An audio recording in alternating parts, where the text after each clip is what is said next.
Jessica, thank you so much for joining me today. I'm so excited to talk to you about all of your work and your research and your experience sort of in the dance science world. So, yeah, let's get started.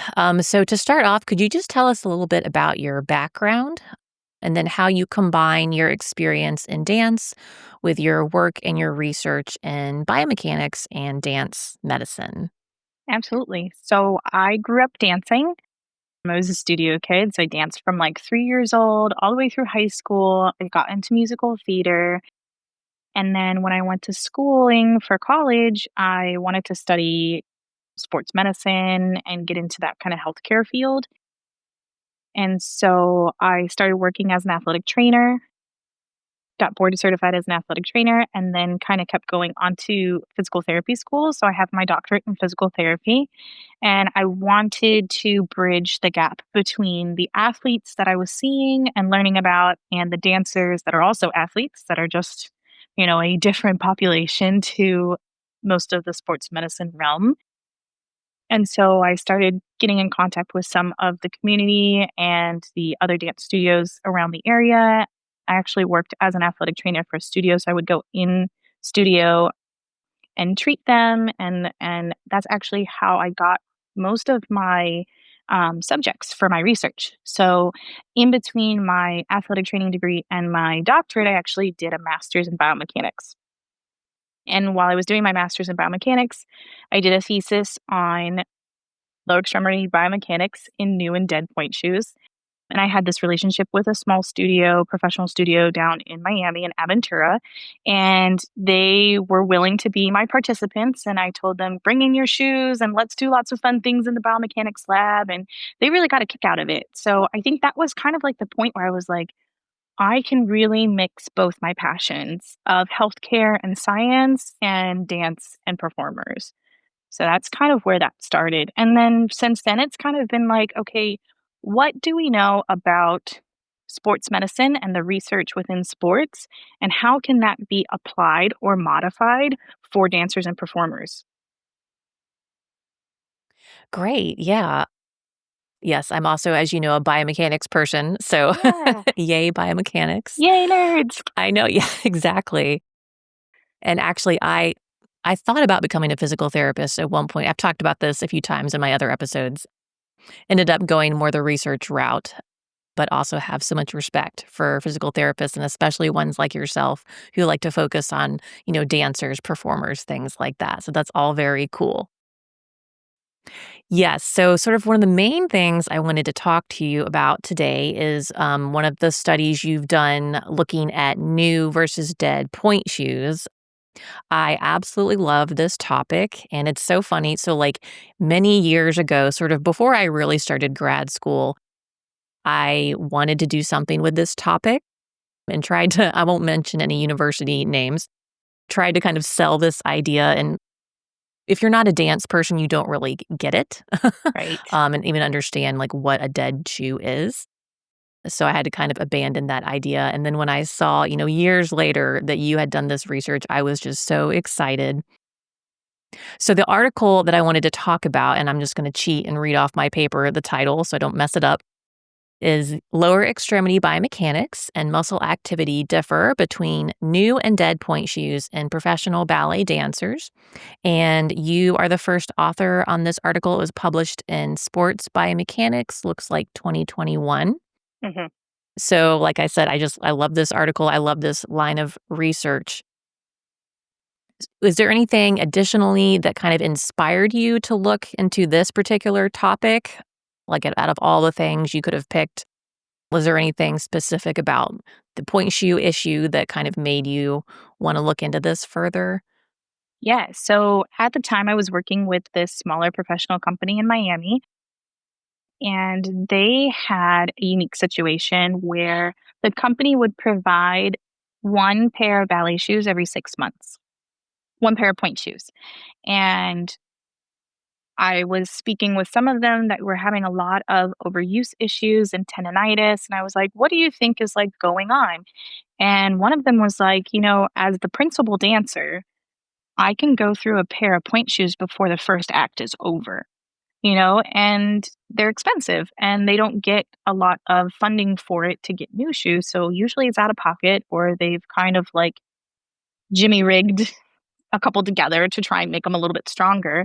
And I thought that was so interesting because in sports medicine, we know, like runners know after a certain mileage, you need a new sneaker, right? There are a lot of studies and research behind shock absorption and the wear and tear on running shoes and how it can affect everything from the ankle all the way up to the back. And sometimes even people can relate their neck pain to their footwear. And it's so widely researched in orthotics and orthopedics and sports medicine journals. And I'm like, wow, nobody's really looked at the main footwear for ballet, right? Which is the point shoe. And it's also unique in the sense that, first of all, the position that you have to get into, right? So in a running shoe, you can try and distribute the forces a little bit better, right? You want to have a certain pressure mapping in a running shoe that is best for stability as well as shock absorption. Whereas in a point shoe, we don't really have that research yet, and it's almost impossible to get a better square foot or area that you can get some shock absorption or even diffusion of forces.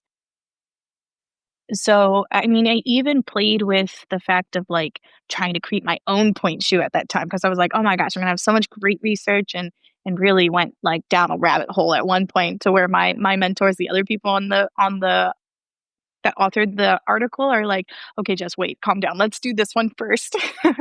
um, but yeah, I mean, at the time too, there was a little bit of a rumor that a major footwear brand was going to try and make a new point shoe, and so I thought that that was like a really relevant topic at the time. I had athletes and dancers that were suffering from overuse injuries because they weren't getting the proper footwear, and then I knew so much about the research for runners, and I was like, "Why does this not mesh?" Right? And so what can I do to help bridge that gap? And so that was kinda how we came on that topic.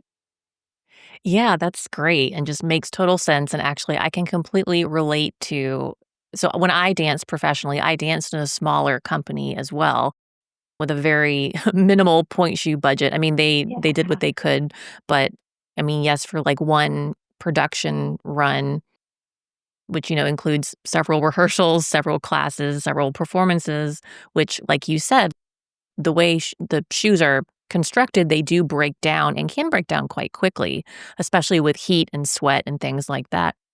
So they can last a very short time.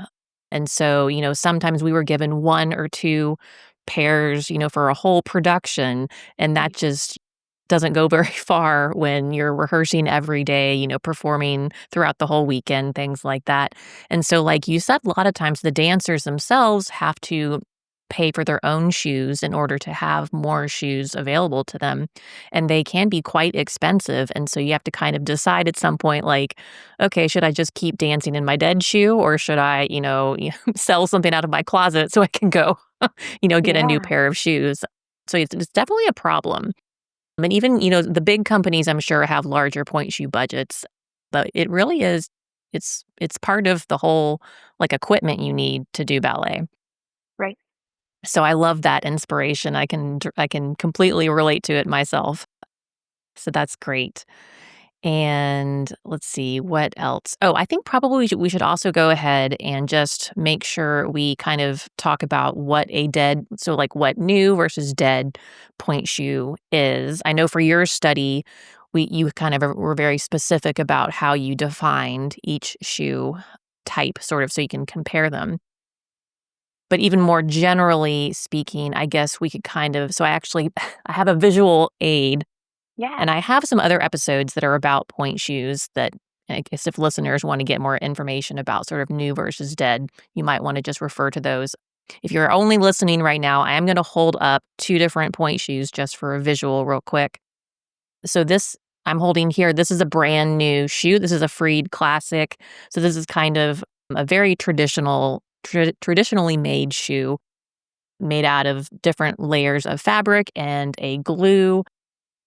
So as you can see, this is pretty stiff and hard. This has not been worn at all, so that's brand new. So dead is what we call point shoes when they're sort of you've worn them a lot and they have the materials have broken down. So again, this is essentially just fabric and glue. So it does break down. I know I also even kind of, doctored up my point shoes and I would cut out part of the shank. A lot of dancers do that to kind of help it mold to your foot more. But as you can see, this is a lot softer and this has been worn a lot. So that's kind of like, in a very small nutshell, what a new and a dead shoe is in terms of just kind of generally speaking. But I know for your study, you had to kind of make a definition. So how did you define new versus dead in the study that you did? So when I started off, I was going to just kind of let the dancers pick and then have this wide variety. And so when I started interviewing them and talking to the different subjects of the study, it turned out they all had about the pretty much the same range of what they would consider a dead shoe. So, relatively newer shoes with just a little bit of training. I did it by training hours. So, instead of trying to figure out how many days you were and stuff like that, because schedules vary, I looked at like, okay, so how many hours of dance have you actually done in these point shoes? And most of them within about you like sometimes even 24 hours of training all the way to like about, you know, 48 hours of training, they still considered those pretty new shoes. When they considered it dead, they were funny. I said, "Just bring me your deadest shoes," right? And so they brought me shoes that they had tried training in for like 144 hours of training, you know? So if you imagine doing as a professional dancer, you probably did anywhere from 30 to 40 hours a week minimum of training on your point, on point. So I mean, that's a couple of months worth of training, and you think, well, that sounds like a lot, like 144 hours sounds like a lot. But when you're doing it all the time, especially in a professional company, it's really not that much time. So it was funny that they kind of ended up bringing me the range that I was already thinking anyway. So I just asked them to tell me, okay, give me a number of hours that you've used these shoes. And I wrote them all down. And then that's how I kind of developed those ranges. So I allowed them to bring in their own shoes and I allowed them to choose whatever brand that they wanted. So whether they were Freeds or Caprizios or Blocks or Gaynor Mindens. And then I also let them choose like if their dead shoes and their new shoes were even the same brand because some of them used different ones or had just switched to a different brand just because of cost. And so I let them choose that because I wanted them to feel the most comfortable in the shoes when doing the study, and that wouldn't give that way I could get a good inner tester reliability. So yeah, so brands were a little bit different, but at the end of the day, they were kind of like the same range of how long it took for them to feel like they were dead shoes. Great, yeah. Yeah, it's so hard, having done research myself, like biomechanics research or really any kind of scientific research, you have to try to standardize things as much as you can, but also be realistic. So like you said, I mean, I'm sure some people would be like, well, shouldn't they have all worn the same shoe or the same brand? So like how can you really compare? But like you said, I mean, I think it's more meaningful to kind of look at what people are actually wearing. Like, okay, what do you wear for your rehearsals, your performances, and maybe they are different brands, but like for the sake of just kind of like an initial study like this to kind of look at what's going on here with a new and a dead shoe within the same person. I think that was such a smart way to kind of categorize that you did. So I like that a lot. Let's see. So, can you talk a little bit more about this study? Sort of so you had these professionals with their two different shoes. What did you have them do? What kind of measurements did you look at? How did you collect the data that you then analyzed? Yeah, so I looked at what's called kinematic and kinetic data as well as EMG. So, kinematic meaning movements, joint motions, range of motion, and then kinetic meaning more forces and torque, and then the EMG looking at muscle activity. So, I looked at all three of those pieces. And so I had the dancers come in and they wore their new shoes. Well, they warmed up first, right? They wore their new shoes, and then they did just releves in second position. So they had one foot on each of my force plates, which is how they measured the force. So they did releve in second. They also did arabesque. So they stepped onto the force plate into arabesque. And in each of those positions, I looked at the new shoe first, and then I had them switch, and they did a few trials of each. Then I had them switch into their dead shoes and do the exact same motions, and then looked at the differences in their ranges of motion, the torque at each joint, so ankle, knee, and hip, and then also looked at the muscle activity, especially in the muscles down at the ankle. So tibialis anterior and your gastroc. So tibialis anterior is the muscles in the front, like where your shin is. So a lot of dancers that have shin splints or chronic stress fractures, sometimes it's because of that muscle being overused or weak. And then gastrocnemius, which is your calf muscle, which everyone thinks ballet dancers have super strong calf muscles, and actually sometimes it's not true. So it was interesting to kind of see also the balance between the two. Great. Yeah, yeah, so this is all again, since I do biomechanics research, this is all, so normal and standard for me. But just let me go back and just so EMG, I'm not sure if Mhm. I've talked about EMG yet, but it's electromyography for listeners who might not know what EMG is. And like you said, it's a great way to kind of look at muscle activity. You can see, sort of how quickly muscles activate or how strong the signal is, things like that, since our muscles do have electrical activity from nerves and things going like that. So that's EMG. That's one thing you looked at. Force plates. A lot of times, again, I don't know if I've described force plates up until now, but a lot of times they're kind of built into the ground. And I'm guessing were yours built into the ground in your Yes. lab? Yeah.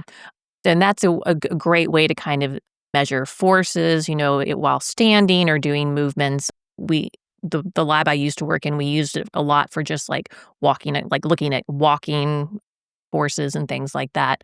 But that's another kind of common piece of equipment in biomechanics research.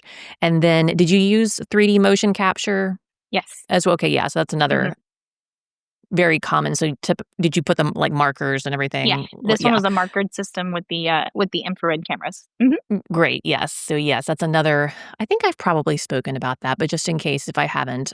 So yeah, so 3D motion capture, another very common biomechanics sort of lab equipment thing. Where typically you have several cameras sort of around the lab, and then they all can collect reflective marker data. So we put like kind of like they use in some like CGI or movies these days, video games, things like that. And you put the little reflective markers all over someone's body, and the cameras can then detect the 3D motion data. And that's kind of how you can collect some data on range of motion, joint angles, Mhm. all kinds of things. So very cool. So yeah, so that was kind of your setup, and then you had them do the different movements and the 2 different shoes. So what were the most significant findings from this study? And then out of those things, were there any results that kind of surprised you? Yeah, I think so. We also looked at like sway. So sway meaning center of pressure and moving on the force plate. So while trying to maintain positions, especially in arabesque, so single leg balance and stuff like that. And I think that that was the most like I don't want to say common sense, but it's something that I had hypothesized would be different between new shoes and dead shoes. So, new shoes theoretically giving you more stability because they're stronger and they're stiffer. And so you don't have to use your muscles as much. It's giving you a little bit of inherent stability versus the dead shoes being a little bit softer. You having to use more of the control as you wiggle, as we all naturally do when you stand on one leg. So the sway area difference between the two was significantly different.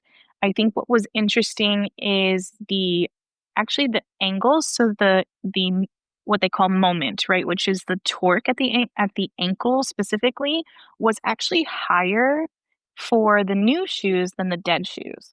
And I think that that was something that when we found it and I was going through the data, I asked one of my mentors, Dr. Jatton, and I was like, "Why do you think that was so different?" And he said, "Well, remember, in a new shoe, because it's stiffer, they probably have to put a little bit more force to actually get up onto point versus in the dead shoes, it's going to be easier to rise into point. So that's most likely uh, what we found in the data and why that was happening and how we can kind of correlate it to how it affects dancers. So maybe not necessarily having new shoes all the time is a good thing, right? If we're constantly putting that extra force.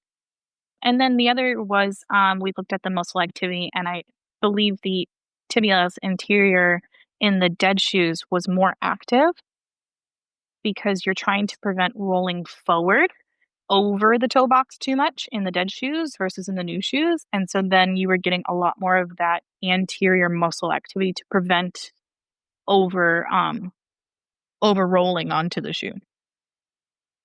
Yeah, I guess that does make sense. Great. Yeah, those are such interesting findings. And again, like having danced in like new shoes and dead shoes. And actually when I danced, I preferred the feel of dead shoes because I think I've talked about this before in some episodes, but the new shoe to me just felt like a foreign object on my foot. Yeah. And so like in terms of being able to feel the floor and feel like, when I pointed my foot, it was actually my foot and not pointing a shoe attached to my foot. Yeah. And I know like different dancers have different preferences. So it's interesting to kind of hear like some of the differences from a scientific standpoint when, as a dancer, you can feel the difference between a new shoe and a dead shoe, and you might have a preference for one versus the other. So it's just interesting to kind of know, quantitatively that there were some differences there, like within the same person. So that's really interesting. So using these results that you found kind of from a practical standpoint, what can dancers and maybe dance teachers or directors, choreographers, whoever kind of take away from this research when deciding when it's time to maybe take a pair of dead shoes and retire them for forever, or just like, when is it maybe unsafe or maybe just not recommended to keep wearing those shoes? I guess just kind of what advice would you give to people based on what you found? This is definitely the beginning of a lot of research that we can do in point shoes, right? And really understanding a better recommendation similar to what runners have.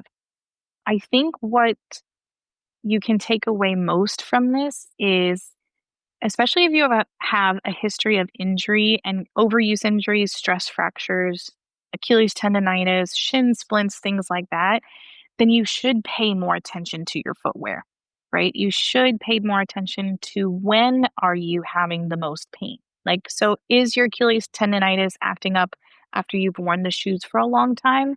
So then figuring out what that point is for you and your body to try and prevent those flare ups all the time. And then on the other end too, you wanna make sure that, you're not going into a nutcracker performance with a brand new pair, right? So maybe we need to more than just kind of breaking them in, right? But more than just, like, knocking them around. Maybe you need to train in them a little bit and do at least a little rehearsal or 2 before you're performing in them. So just kinda understanding that the newest of the new is not the best and the deadest of the dead is not the best, and then figuring out what it means for each performer. And I think bringing just more awareness to taking care of our feet and not using our blisters and scars as battle wounds and like a badge of honor, right? You want to take care of your feet because you need your feet forever. And especially if you want to have a longevity within a career of dance, you want to try and protect that as much as possible. Yeah, I mean, that is all so true. And I love the comparison, or I guess compare and contrast to the running shoe, like you said, which there's been so much research done on running shoes and just sort of, how to improve them and things like that. Since, that's another athletic shoe. I mean, a point shoe is an athletic shoe, really. Mhm. But I do think one challenge with point shoes is we're kind of limited in order to maintain the aesthetic of that sort of classic looking shoe. I feel like, point shoe designers, companies are a little bit limited and have to get kind of creative if they want to try to improve sort of your standard shoe. Since we can't add like, a thick shock absorption on the heel or Right. things like that, it just would kind of ruin the aesthetic, unfortunately. Mhm. But yeah, it's just also interesting. And yeah, I think it's going again, kind of going back to your inspiration for this research, just to kind of also point out to maybe, the companies who provide the shoes and like sort of just emphasizing the importance of trying to get, some more funds or, somehow provide more shoes to your dancers so they have the option to wear a harder shoe if they can. But again, it's so difficult.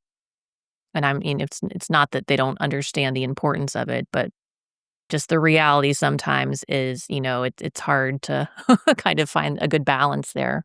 Mhm. So, looking ahead, how do you think research like yours could maybe influence point shoe design or injury prevention in the future?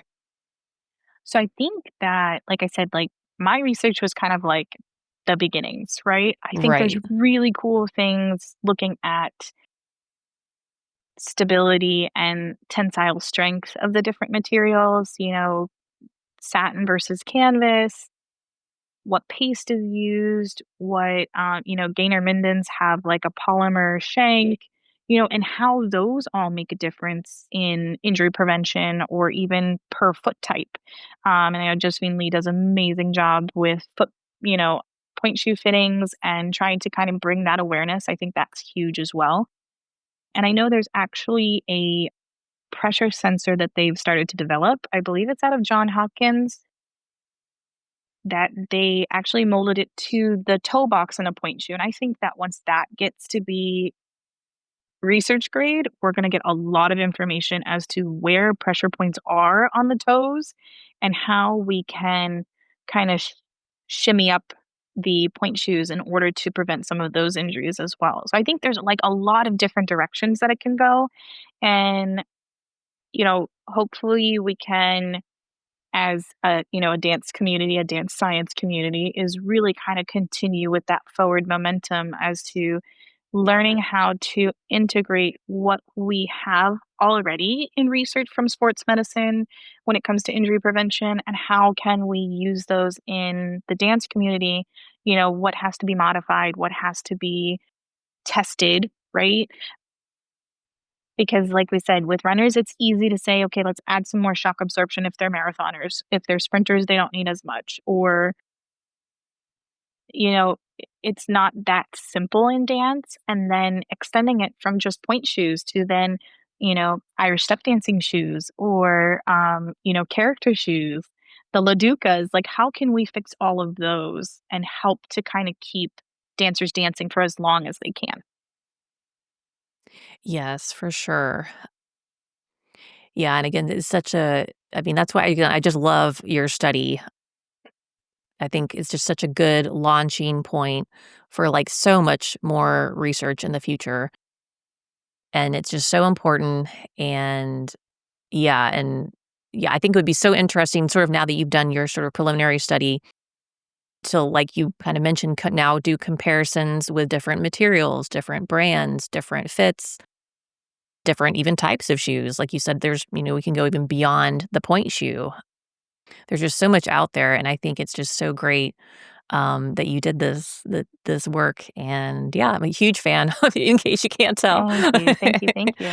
Yeah, I think another direction too is even looking at different movements, right? So I only looked at pretty static movements. So how does it affect you during turns? Doing alcicones? How does it affect doing leaps and grand jetés and landing, because those are in sports medicine, we know that landings are one of the highest risks for injury. So, so studies on that too, even just using the same basic point shoe parameters that I used of just new and dead and generic and standard, but then different motions, like the most high risk motions, and how can we, what do we know from that and how can we examine that? Yeah, that's another excellent point. Again, like I mean, I know this from doing research. And it is like, I mean, there are just unlimited steps you could have looked at, and but for the sake of like one research project, just because in biomechanics, when you collect that 3D motion data and force plate data and EMG data, it is an overwhelming amount of data. And so for It is a every lot. step, yeah, Yeah. every group you have, every different, so you had, one group, two different shoe types, and then you did however many, one or two steps. I forget, like I guess, 2. yeah. Yeah. But even, like, I mean, that sounds like, "Oh, it was only, one group and 2 steps," but it's like the amount of data you get from all of that, it's Mhm. really quite a lot. So you do have to narrow things down like you did in your study, to kind of, just start somewhere. But you're so right that there's, I mean, so many more steps, and jumping would be so interesting to look at. Turning, I mean, everyone is so obsessed with how can I improve my pirouettes and, do Yes, more yeah. pirouettes. And that could be a whole thing you looked at, like, because it's important, how the shoe holds your foot up there while you're rotating. Mhm. So yeah, that's also, it's such a great, I mean, yeah, there's just so much you could do, and I think it's exciting to think about where it could go.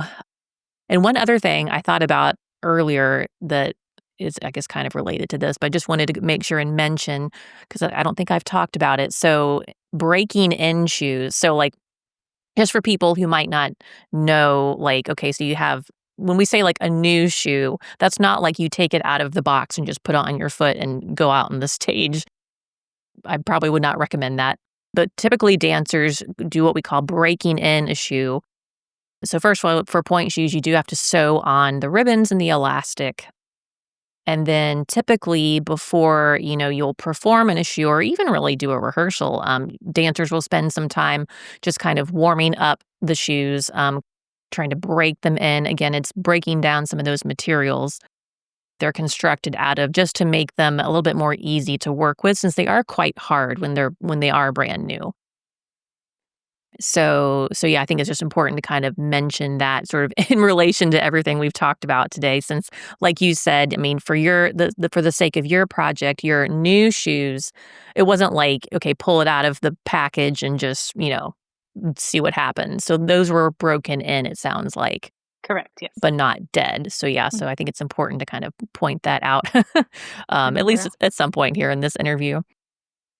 Great. So I guess just kind of finally, what advice might you give to dancers, teachers, or even these point shoe manufacturers who want to use science to sort of better understand and support dancers' feet while on point? I think that what I would recommend, especially for young dancers, is to make sure you feel as though you are strong enough to support yourself when the shoe is dead or is not as stiff. Um, and then you also have the control so that if you do have to use them for a long time, unfortunately, that's a reality, right? That you feel strong enough and you can help to prevent that those overuse issues like tendinitis and stress fractures. I think as a point shoe manufacturer, I would challenge them to look into how we can mix that aesthetic, traditional, nostalgic look, and how can we use the new materials and science to help to make it better, because the longer that dancers dance, the longer that a point shoe manufacturer will be in business, right? And I know that most point shoe manufacturers still do things, a lot of the point shoe manufacturing by hand, which is also a very traditional and culturally relevant thing. I don't want them to lose that. But, how can science inform them in the materials that they use, or maybe more sustainable practices, or how can this help dancers continue to dance for longer? Yeah. Yeah, that's all. Yeah, I love everything that you said there. And I think, yeah, it's a challenge for these shoe designers to, kind of, how can we improve things without, changing the look of the shoe too Mhm. much? Because unfortunately, we do have quite a, I feel like, restriction with that. And yeah, but I think I welcome any new technologies. It's funny, you mentioned Josephine Lee, and I Mhm. interviewed her recently as well, Yeah. and talked to her for a long time, sort of about where she sees sort of point shoe technology going, and similar. She's like, I totally welcome new technology, even if it's not perfect yet. I think, if things are headed in, a new direction, like why not? Like why not Mhm. try some new things? And, there's these 3D, even some 3D printed point shoes kind of happening out there, which is also such an interesting thing that sounds kind of crazy at first, but then it's like, actually maybe it makes sense. I don't know. And like, why not? Let's try it. But yeah, just so much interesting stuff going on out there, and I know your study here has contributed to that and kind of probably given a lot of people new ideas to get excited about, and, yeah, it's just awesome. So, yeah, I just absolutely love this work you've done. Are you working on anything related to this now? Have you kind of taken it any further steps yet? So, not just yet, but hopefully there is now incorporating some research with like the turns and jumps coming up. And I'm fortunate to have access to some of that equipment even outside of a university area. So, I'm hoping that in the future I can do some more local studies on different levels of dancers as well as different movements. So, hopefully in the next 5 to 10 years. Yeah, that's great. Yeah, I mean, another good point there that yeah, this was a profession. In your study, you did professionals, but like you Mhm. said, there are. I mean, you could do college, dancers in college programs. You could do adolescent, sort of elite teenage students. Mhm. Even I currently am teaching an adult point class, so kind of like recreational Yeah. adult point dancers. I mean, there's just the sky's the limit here. Mhm. But yeah, just that's exciting to think about. I can't wait to see sort of what is next from you. So this has been such an amazing discussion. If the listeners want to learn more about you or like follow you in your work, how can they connect with you? Yeah. So I am on Instagram at dr.beyondbar. I have my own company called Beyond Bar LLC where I do virtual visits as well as educational content. So you can check me out there. On my Instagram is my website. And then also just recently got on TikTok. So that's kind of cool. And that one is also linked in my Instagram. So Perfect. Great. I have a feeling after this discussion, people are going to want to reach out to you. So thank you for that information. absolutely. All right. Well, Jessica, this has been a pleasure. And again, I'm such a huge fan of this work and just congratulations on this amazing research and your career. And I cannot wait to see what you do next. Thank you so much. Thanks for having me.